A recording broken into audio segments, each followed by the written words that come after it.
এই কিতাবে আল্লাহ রাব্বুল আলামিন বলেছেন, যে ব্যক্তি সুদ খায় আর যে সুদ ছাড়ে না, সে যেন আল্লাহ এবং তার রাসূলের সাথে যুদ্ধ করছে। নাউযুবিল্লাহ।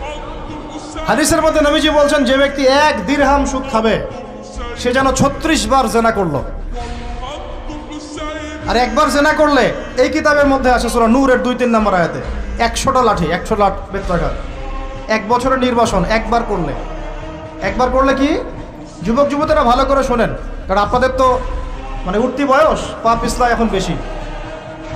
আল্লাহ রাব্বুল আলামিন এই কিতাবে বলেছেন সূরা নূরের মধ্যে, চোখ তো এমনি নিচু করো, তারপরেও যদি কেউ করে ফেলে, নাউযুবিল্লাহ, 100 বেত্রাঘাত জনসমক্ষে এবং 1 বছরের জন্য এই এলাকা থেকে বের করে দেওয়া। একবার করলে। কয়বার ভাই? আর নবীজি বলছেন যে 1 দিরহাম সুদ যে খায়, সে 36 বার জেনা করলো। কোরআন এক জায়গায়, হাদিস এক জায়গায়, সমাজ এক জায়গায়, বিশ্ব রাষ্ট্র এক জায়গায়।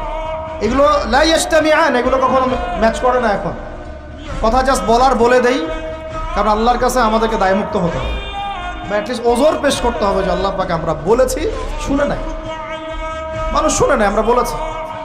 ওই হাদিসের কিতাবেই আছে, নবী সাল্লাল্লাহু আলাইহি ওয়াসাল্লাম বলেছেন, আপনারা সবাই হাদিসটা জানেন, আমি শুধু মনে করাই দিচ্ছি।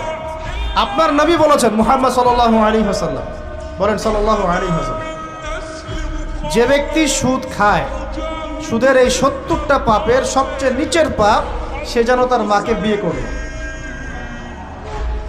একটু কল্পনার জগতেও কি আপনি চাইতে পারবেন যে আপনি আপনার মায়ের সাথে বিছানায় শুয়ে আছেন? নাউযুবিল্লাহ, আস্তাগফিরুল্লাহ। হ্যাঁ, কখনো কি কল্পনা আসতে পারবে এটা আপনার? বলেন, আমার কথায় মাইন্ড করতেছেন? মানুষকে বুঝাইতে পারি না আমি, এটা আমাদের ব্যর্থতা, আমরা বুঝাইতে পারি না। কিভাবে বললে মানুষ বুঝবে, এটা আমাদেরও বুঝে আসতেছে না। চিন্তার জগতে চোখ বন্ধ করে কি কল্পনা করতে পারবেন যে আপনি আপনার মায়ের সাথে নাউযুবিল্লাহ সেই কাজ করতেছেন যা আপনি আপনার স্ত্রীর সাথে করেন? পারবেন? আর নবীজি বলছেন, আপনার নবী